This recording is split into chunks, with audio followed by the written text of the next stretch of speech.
Hi hello दोस्तों, नमस्कार, प्रणाम। आप सब कैसे हैं? उम्मीद है कि आप सब अच्छे होंगे, स्वस्थ होंगे, अपने काम में व्यस्त होंगे। आप लोग के साथ एक प्रिया गीत लेकर आई हूँ। अच्छा लगेगा तो सब्सक्राइब कीजिएगा, कमेंट कीजिएगा, ज़्यादा से ज़्यादा शेयर कीजिएगा। एक बाए हमने बुला जे पवनी, एक बाए हमने बुला जे पवनी।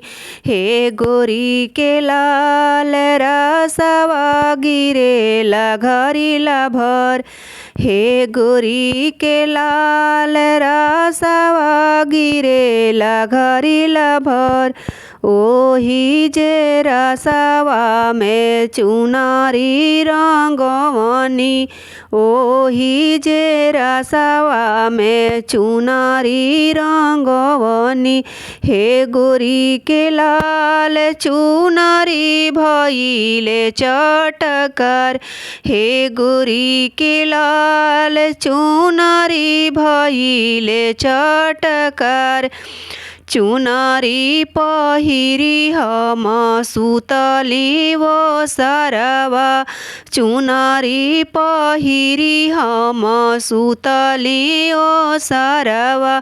हे गोरी के लाल चोरवा झकिया झुकी जा, हे गोरी के लाल चोरवा झकिया झुकी जा।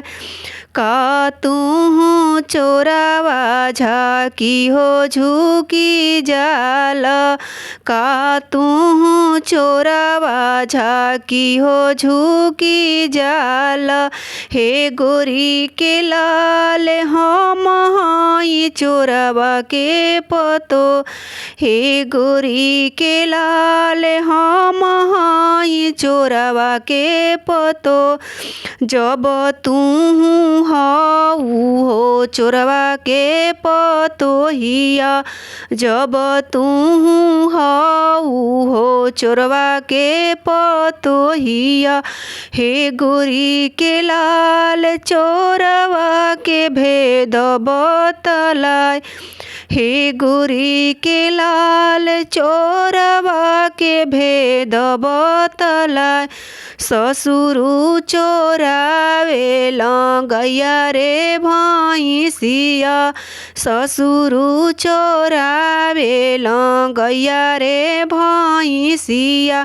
हे गोरी के लाल भसुरु चोराव धेनु गैया, हे गोरी के लाल भसुरु चोराव धेनु गैया।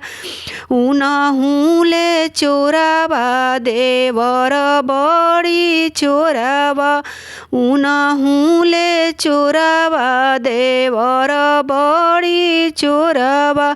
हे गोरी के लाल सुतली तिरियावा ले जा, हे गोरी के लाल सुतली तिरियावा ले जा।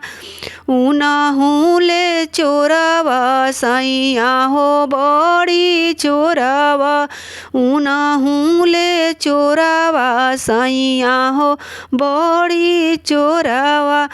हे गोरी के लाल छानी में के सुइया ले जा, हे गोरी के लाल छानी में के सुइया ले जा।